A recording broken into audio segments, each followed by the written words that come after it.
Wanita cantik ini dinikahi pria mapan 60 tahun karena desakan umur dan keinginan ibunya.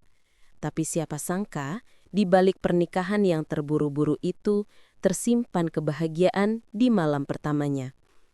Setelah malam pertama itu tiba, ternyata namaku Indah. Saat ini usiaku sudah menginjak 25 tahun. Usia yang dianggap sebagian orang sudah terlalu tua untuk wanita yang belum menikah. Aku bekerja sebagai pekerja honorer dan selama ini tinggal bersama ibuku yang sudah lanjut usia di kota Semarang. Seminggu yang lalu, ayahku meninggal dunia karena serangan jantung. Sejak saat itu, ibuku terlihat semakin murung dan pasrah. Ia mulai sering termenung, menatap kosong ke arah foto pernikahannya yang tergantung di dinding ruang tamu. Indah, Mama cuma ingin kamu ada yang jagain. Kamu perempuan, gak bisa sendiri terus, katanya pelan suatu malam. Aku tahu ia khawatir, apalagi di usia seperti ini, aku belum juga menikah. Tapi bukan karena aku tak ingin. Aku hanya belum menemukan seseorang yang benar-benar bisa kupilih dengan hati. Melihat kondisi ibu yang semakin lemah, Tante Sarah, adik dari almarhum ayahku, akhirnya turun tangan. Ia menjodohkanku dengan sahabat lamanya, Pak Andi, seorang duda 60 tahun yang dikenal luas sebagai pria baik, taat ibadah, dan mapan secara finansial. Ia pemilik beberapa ruko dan rumah kontrakan di kota Semarang. Awalnya aku menolak, perbedaan usia kami hampir 2 kali lipat. Aku takut tidak bisa mencintainya. Tapi setelah melihat air mata ibuku dan mendengar langsung bagaimana tulusnya Pak Andi menawarkan diri untuk menjadi suamiku demi menjaga kehormatanku dan membahagiakan ibuku, aku luluh. Pernikahan kami diadakan secara sederhana di rumah Tante Sarah. Tak ada gaun mewah, tak ada pesta besar, hanya doa, air mata, dan harapan. Sejujurnya di hari pernikahan itu, aku tidak menangis karena bahagia. Aku menangis karena bingung. Dalam diamku, aku merasa seperti orang asing dalam skenario hidup yang tak pernah kuminta. Tapi aku terlalu lelah untuk menolak lagi, dan terlalu takut melihat ibuku patah hati sekali lagi. Malam pertama kami pun bukan seperti malam yang penuh cinta. Setelah seluruh tamu pulang dan rumah kembali sepi, aku duduk di ujung ranjang dengan gaun tidur yang masih baru. Pak Andi datang menghampiriku perlahan, lalu hanya berkata dengan suara rendah, "Kamu gak perlu takut, aku gak akan ganggu. Kita bisa mulai pelan-pelan kalau kamu siap." Aku hanya mengangguk lalu memejamkan mata. Tak tahu harus bersyukur atau menangis.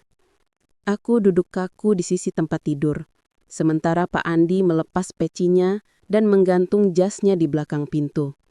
Tak ada suara selain detik jam dinding yang terdengar jelas. Aku hanya duduk menunduk bingung. Lidahku keluh. Aku belum bisa menyebutnya suami. Meskipun secara agama dan negara kami sudah sah. Di dadaku ada perasaan sesak, campuran antara takut, malu, dan bingung. Setelah pergolakan hati itu, ia menatapku dengan penuh kasih. "Indah, kamu gak harus langsung menerima semua ini. Aku tahu ini gak gampang buat kamu. Aku cuma minta satu hal. Izinkan aku jadi pelindungmu." Aku menggigit bibir bawahku berusaha menahan air mata. Bukan karena sedih, tapi karena baru pertama kali ada pria yang benar-benar menghormatiku tanpa pamrih. Dan aku merasakannya tulus dari pria dewasa yang sekarang menjadi suamiku. Aku mengangguk pelan. "Terima kasih ya, Mas." Hatiku luluh. Indah berharap pernikahan ini bisa menjadi ladang pahala untuk kita berdua. Ia tersenyum padaku. Malam ini, Indah ingin tahu bahwa bagiku, kehadiran Indah adalah anugerah terindah. Aku berjanji akan selalu menghargai dan menyayangimu dengan sepenuh hati. Tidak perlu gugup. Kita bisa saling mengenal pelan-pelan. Yang terpenting adalah Indah merasa nyaman dan aman bersamaku. Malam itu aku mulai merasa hatiku tenang. Setelah perbincangan yang hangat itu, Pak Andi lalu mematikan lampu utama dan hanya menyalakan lampu tidur kecil di meja. Cahaya temaram itu membuat suasana kamar terasa lebih hangat, tapi tetap sunyi. Ia mengambil bantal tambahan dan meletakkannya di lantai, lalu menatapku dengan tenang. Aku tidur di bawah saja ya Indah, biar kamu lebih terasa nyaman, katanya. Aku sontak berdiri. Loh, jangan. Ini juga kamar kamu kan, Mas? Kita ini suami istri sekarang. Ia tersenyum kecil. Aku tahu, Indah. Mas, tidak apa-apa kok, Mas. Mau Indah tidak merasa terpaksa saja. Ada jeda. Aku menatap sosoknya yang duduk bersila, masih mengenakan sarung dan kaos putih. Tidak ada tekanan. Yang ada hanyalah lelaki setengah baya dengan tatapan teduh yang membuat hatiku perlahan runtuh. Mas, Indah, merasa Mas baik banget, ucapku lirih. Ia tersenyum lebar kali ini. Makasih ya Indah. Tapi kebaikan ini semoga nggak bikin kamu tambah takut ya, candanya. Aku tertawa kecil lalu menarik napas. Dalam hati aku mulai merasa bersalah karena sempat menghakiminya hanya dari umur dan statusnya sebagai duda. Lelaki ini bahkan lebih sopan daripada semua mantan gebetanku yang seusiaku dulu. Aku pun naik ke tempat tidur, menarik selimut dan membaringkan diri. Kalau Mas nggak berkeberatan, ayo Mas, tidur di sini aja Mas, di sebelahku. Indah percaya Mas nggak akan macem-macem. Ia terdiam beberapa detik, lalu perlahan naik ke tempat tidur. Tetap menjaga jarak. Ia berbaring miring membelakangiku, yang aku justru memutar badan menghadap ke punggungnya. Mas, iya, aku nggak tahu harus mulai dari mana, tapi malam ini aku nggak takut lagi. Ia membalikkan badan dan kami pun saling menatap dalam hening. Tanpa kata, ia mengusap pelan kepalaku lalu menutup matanya. Tidur ya, biar besok kita mulai dengan hati yang lebih tenang. Dan malam pertama kami pun diakhiri tanpa ada tuntutan. Hanya rasa saling mengerti yang perlahan tumbuh. Mungkin begini caranya Tuhan mempertemukan dua hati yang terlambat agar saling menyembuhkan. Minggu-minggu setelah malam pertama itu, aku mulai merasa lebih nyaman dengan Pak Andi. Kehidupan kami seperti biasa. Meski pernikahan ini masih terasa baru, kami berdua berusaha untuk menjalin hubungan yang lebih dekat tanpa ada paksaan dari pihak manapun. Pak Andi seringkali menunjukkan sisi humorisnya yang ringan. Setiap pagi, aku akan menemukan secangkir teh hangat di meja makan, hasil dari tangan besarnya yang tidak terlalu ahli dalam memasak, tapi cukup perhatian. Kadang, di saat-saat tertentu, dia juga akan menggoda aku dengan cara yang lembut dan penuh canda. Aku mau banget punya anak. Punya anak itu menyenangkan. Apalagi kalau yang anaknya itu pinter, lucu, kayak kamu, katanya suatu pagi sambil tersenyum penuh arti.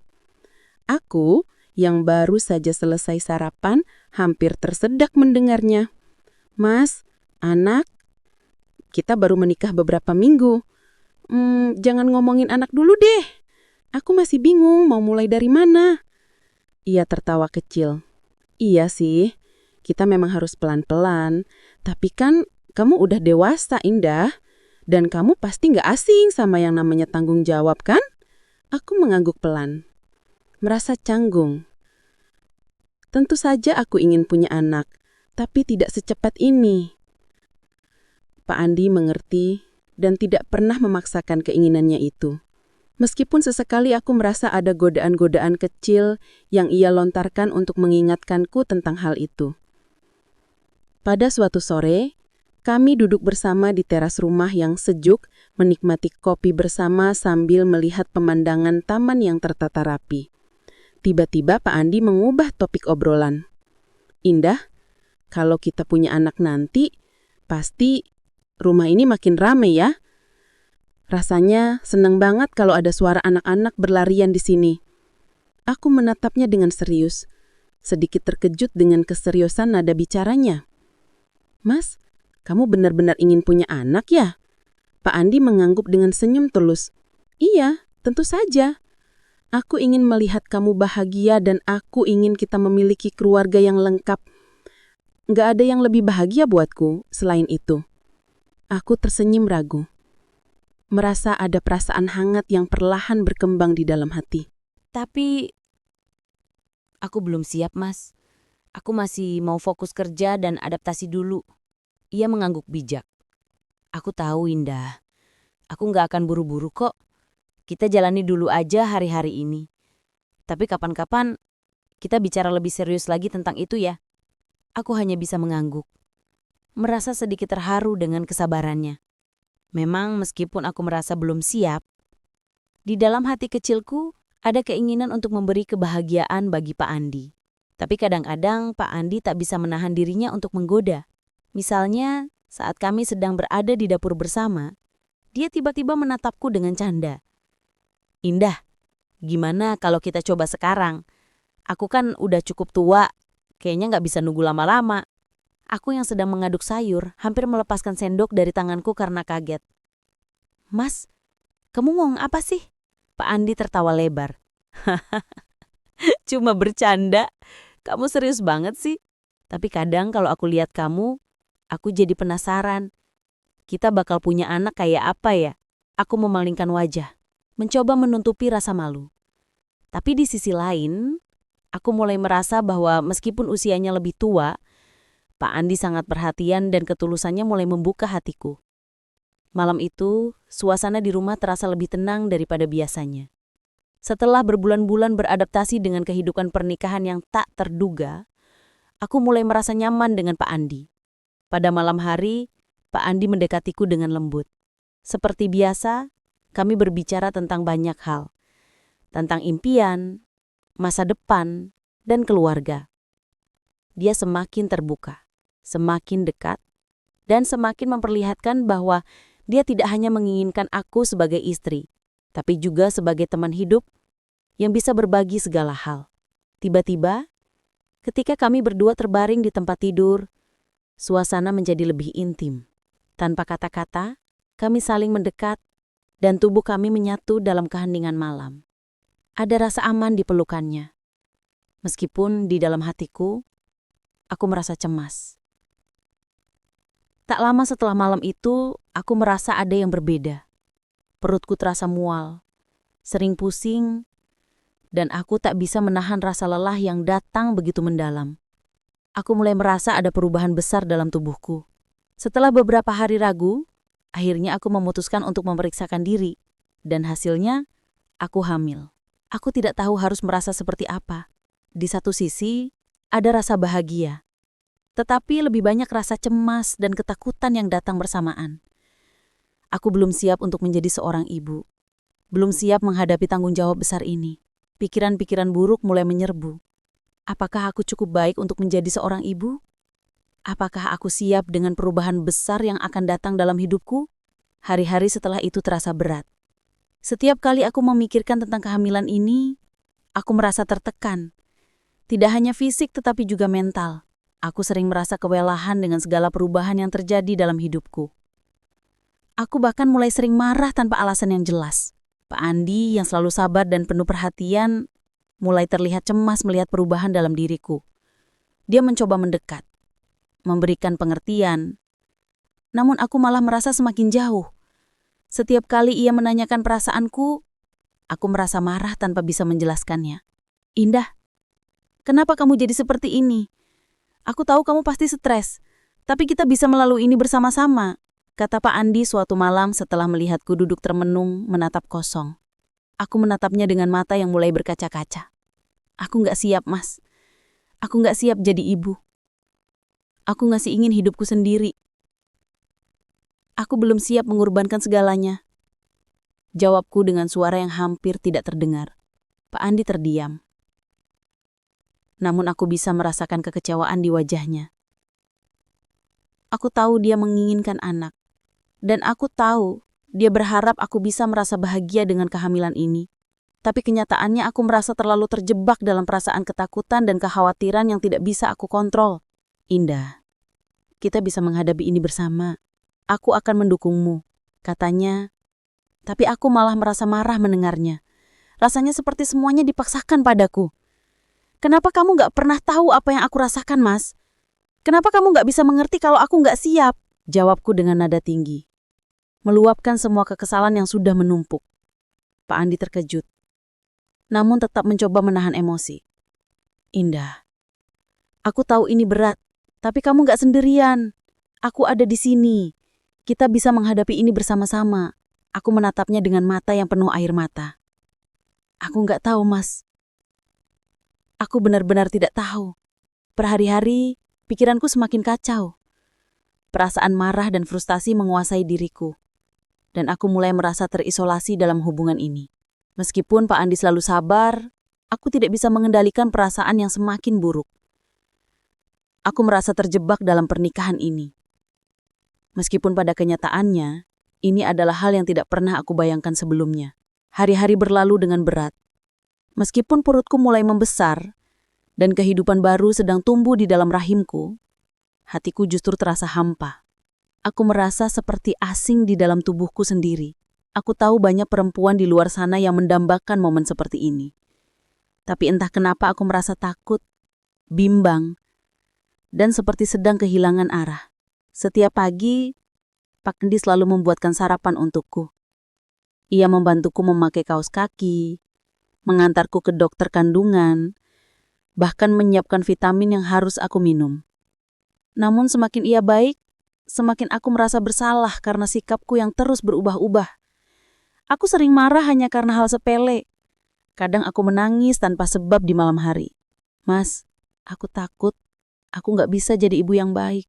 Ucapku suatu malam saat kami duduk di teras belakang rumah sambil menikmati udara Semarang yang sejuk. Pak Andi menoleh dengan mata lembutnya, menatapku dalam diam. Lalu ia menggenggam tanganku erat. Kamu cantik, Indah. Bahkan saat kamu sedang menangis, marah, atau merasa dunia gak adil, kamu tetap istri yang aku syukuri. Bisiknya lembut. Air mataku mengalir tanpa bisa aku tahan. Untuk pertama kalinya, aku membiarkan diriku menangis bukan karena kesedihan, tapi karena aku merasa dicintai, benar-benar dicintai. Malam itu, kami berpelukan lama. Tak ada gairah, tak ada godaan. Hanya kehangatan dua manusia yang sedang sama-sama belajar. Aku dan Pak Andi, dua orang dengan jarak usia yang jauh, tapi mencoba menjembatani perbedaan itu dengan kesabaran dan kasih sayang. Dan mungkin ini awal dari kebahagiaan yang baru saja mulai tumbuh. Sejak malam itu, sesuatu dalam diriku perlahan berubah. Aku mulai melihat Pak Andi bukan lagi sebagai pria yang dijodohkan padaku oleh tante. Bukan juga sebagai laki-laki berumur 55 tahun yang begitu jauh dariku. Tapi sebagai seseorang yang memang pantas berada di sisiku. Setiap pagi, aroma roti bakar dan teh manis buatan tangannya menyambutku. Pak Andi kini rutin membacakan buku tentang kehamilan. Bahkan ikut kursus online soal menjadi ayah baru. Kadang-kadang aku geli melihat keseriusannya membaca sambil mengerutkan kening.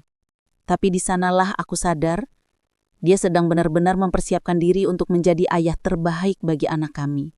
Mas, kamu pengen anak kita laki-laki atau perempuan? Tanyaku suatu sore saat kami berjalan kaki di taman dekat rumah. Pak Andi tersenyum. Aku sih cuma pengen anak kita sehat. Tapi kalau perempuan, mungkin dia akan mirip kamu. Dan kalau laki-laki, semoga dia mewarisi senyummu. Aku tersipu. Rasa hangat menjalar dari dada hingga ke ujung jari.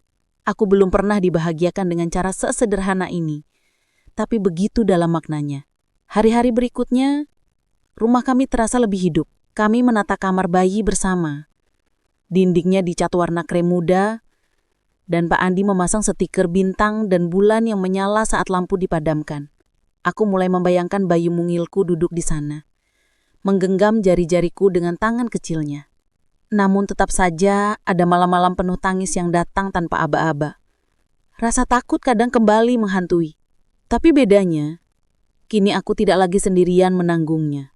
Di suatu malam yang dingin, ketika hujan turun dan angin mengetuk jendela, aku terbangun karena kram perut. Pak Andi langsung bangun, memijit kakiku sambil mengusap punggungku pelan. Nafas, ya, tenang aja. Itu normal di usia kehamilan segini, ucapnya lembut. Aku meringkuk di pelukannya. Tubuhku menggigil karena rasa sakit dan takut yang tiba-tiba datang. Tapi pelukannya cukup untuk meredam semuanya. Di balik ketenangan dan usia dewasanya, ada kasih sayang yang tulus dan sederhana. Ia tak pernah banyak bicara, tapi semua perhatiannya membuatku merasa aman. Saat aku tertidur kembali, Pak Andi masih memelukku. Tangannya tak pernah lepas dari perutku. Dan untuk pertama kalinya, aku bermimpi tentang masa depan. Tentang aku, dia, dan bayi kecil kami tertawa bersama di halaman rumah tanpa beban masa lalu. Aku tak tahu bagaimana hidup membawaku ke titik ini. Tapi sekarang, aku bersyukur telah melewatinya. Hari itu datang lebih cepat dari yang kami kira. Di usia kandungan yang baru menginjak 8 bulan 2 minggu, aku tiba-tiba merasa nyeri hebat di bagian perut dan punggung. Nafasku tak teratur dan keringat dingin membasahi dahiku. Awalnya aku kira itu cuma kontraksi palsu. Tapi setelah merasakan basah di antara kakiku, aku menatap Pak Andi dengan panik. Mas, air ketubanku pecah.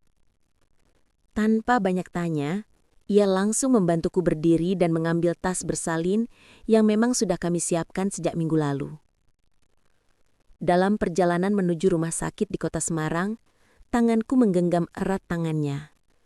Aku menggigil bukan hanya karena sakit, tapi juga karena takut. Tapi Pak Andi terus berbisik di telingaku. Aku di sini sayang, semua akan baik-baik saja. Setelah beberapa jam menahan rasa sakit yang tak pernah aku bayangkan sebelumnya, aku akhirnya dibawa masuk ke ruang bersalin. Pak Andi tak diizinkan masuk karena prosedur rumah sakit. Tapi aku tahu, dia menungguku di luar. Gelisah, mungkin juga sama takutnya denganku. Suara tangis bayi itu akhirnya menggema. Aku tak bisa menahan air mata. Rasa sakit, ketakutan, dan kecemasan yang sejak awal menyelimutiku, perlahan-lahan berganti jadi rasa syukur yang menggetarkan. Perawat menyodorkan bayi mungil itu ke dadaku. Tubuhnya kecil, matanya tertutup rapat dan kulitnya masih merah. Tapi begitu hangat, begitu nyata. Selamat ya Bu Indah, bayinya laki-laki dan sehat, ucap salah satu bidan dengan senyum lebar. Air mataku mengalir deras. Bahkan ketika aku tak sanggup berkata apapun, hatiku terasa penuh rasa yang sulit dijelaskan dengan kata-kata. Beberapa saat kemudian, Pak Andi masuk ke ruang pemulihan. Wajahnya langsung berubah haru ketika melihatku dengan bayi kecil di pelukanku. Ia menatapku lama, lalu mencium keningku dan berbisik dengan suara bergetar. Kamu luar biasa, Indah. Terima kasih sudah melahirkan anak kita. Tangannya menyentuh lembut kepada bayi kami. Wajahnya tak bisa menyembunyikan rasa bangga dan bahagia yang begitu tulus. Air matanya jatuh tanpa ia sadari. Aku kasih nama dia Andika, ucapnya pelan. Artinya gunung, tempat yang kokoh dan tinggi. Semoga dia jadi laki-laki yang kuat dan lembut seperti ibunya. Aku hanya mengangguk sambil menangis. Untuk pertama kalinya, aku merasa hidupku lengkap. Aku Indah, yang dulunya merasa tidak layak dicintai, kini dipelep oleh seorang pria yang mencintaiku tanpa syarat. Dan memulai babak baru bersama bayi mungil itu yang menjadi lambang cinta kami. Pasca kelahiran Andika, hidup kami tampak sempurna dari luar. Pak Andi semakin menunjukkan perhatiannya padaku dan anak kami. Ia dengan setia bangun malam untuk membantuku menggantu popok, menyuapi Andika ketika aku kelelahan, bahkan belajar menenangkan bayi saat menangis. Namun, di balik semua itu, ada luka dalam diriku yang belum sembuh sepenuhnya. Hari-hari awal menjadi ibu terasa berat. Tubuhku lelah, tidurku tak pernah cukup, dan emosiku naik turun tak menentu. Kadang aku menangis tanpa sebab. Kadang aku hanya duduk termenung memandangi Andika dengan hati yang sesak. Indah, kamu kenapa akhir-akhir ini lebih sering diam? Tanya Pak Andi suatu malam saat aku duduk di tepi tempat tidur sambil menatap kosong keluar jendela. Aku menoleh pelan lalu menarik napas dalam-dalam. Aku capek, Mas. Aku takut jadi ibu yang buruk. Aku takut gak sanggup. Pak Andi langsung duduk di sampingku, menggenggam tanganku. Kamu sudah jadi ibu yang luar biasa, sayang. Semua ibu pasti pernah merasa seperti itu. Tapi kamu gak sendiri. Aku ada di sini. Tangisku pecah seketika, bukan karena sedih semata, tapi karena akhirnya aku berani mengakui pada diriku sendiri bahwa aku masih merasa hampa. Ada bagian dari diriku yang belum benar-benar siap menjadi istri, apalagi ibu. Saat itulah aku akhirnya jujur padanya. Tentang rasa kehilangan ayah yang belum benar-benar usai. Tentang rasa bersalah karena menikah dalam tekanan tanteku. Dan tentang kecemasan menjadi seorang istri bagi pria yang usianya jauh di atasku. Pak Andi tidak marah. Ia hanya menatapku lama lalu mengusap air mataku. Kamu gak harus kuat terus, Indah. Kamu manusia. Kamu boleh takut, boleh lelah, tapi tolong jangan pedam sendiri. Ceritakan semua padaku kapanpun kamu butuh. Pelan-pelan aku menyadarkan kepalaku di pundaknya. Untuk pertama kalinya setelah sekian lama, aku merasa lega bisa mengungkapkan semua. Meski luka lamaku belum sembuh total, aku tahu sekarang aku tak harus menyembunyikannya. Aku punya seseorang yang mau mendengar, menerima, dan mencintaiku tanpa syarat. Dan malam itu, untuk pertama kalinya sejak Andika lahir, aku tidur dengan tenang. Setelah banyak yang kami lewati, akhirnya aku bisa melihat pernikahan kami dengan cara yang berbeda. Tidak lagi hanya sekedar kewajiban atau sekedar harapan orang lain. Aku belajar bahwa pernikahan bukan tentang kesempurnaan, melainkan tentang saling menerima, tumbuh bersama, dan menghadapi setiap tantangan dengan ketulusan. Pak Andi dan aku semakin bisa memahami satu sama lain. Kami bukan pasangan muda yang penuh dengan kisah romantis yang sempurna, tapi kami belajar untuk mencintai dengan cara yang nyata. Kami belajar untuk berbicara tentang perasaan kami, tentang harapan, dan juga ketakutan-ketakutan yang kami pendam. Ada banyak hal yang harus kami hadapi bersama. Kehamilan yang tak direncanakan, perasaan cemas yang datang begitu saja, dan juga perbedaan usia yang kadang membuatku merasa terasing. Namun, setiap hal itu mempererat ikatan kami. Pak Andi bukan hanya suami, tetapi juga sahabat, pendengar, dan orang yang selalu ada saat aku butuh. Pernikahan bukanlah akhir dari perjalanan, melainkan awal dari perjalanan yang baru. Kami harus terus bekerja sama, menjaga komunikasi, dan saling mendukung. Ada banyak momen sulit yang akan datang, tetapi selama kami tetap bersama dan mencintai dengan tulus, kami bisa menghadapinya. Kami bukan pasangan yang sempurna, tetapi kami pasangan yang belajar untuk terus berkembang. Pernikahan mengajarkan aku banyak hal. Salah satunya adalah bahwa tidak ada yang lebih penting selain memahami satu sama lain. Cinta bukan hanya tentang apa yang bisa diberikan atau diterima, tetapi bagaimana kita menghargai dan menghormati pasangan kita dengan segala kekurangan dan kelebihannya. Tidak ada yang sempurna dalam hidup ini. Begitu juga pernikahan. Namun jika kita bisa terus berusaha untuk menjadi lebih baik bagi pasangan kita akan tumbuh bersama menuju kebahagiaan yang sejati. Dan yang paling penting, aku belajar bahwa kebahagiaan dalam pernikahan bukan datang dari keadaan, tetapi dari cara kita menghadapi dan menjalani hidup bersama. Cinta sejati adalah ketika kita saling mendukung, memberi ruang untuk tumbuh, dan terus berkomunikasi tanpa ada yang merasa tertinggal atau disisihkan.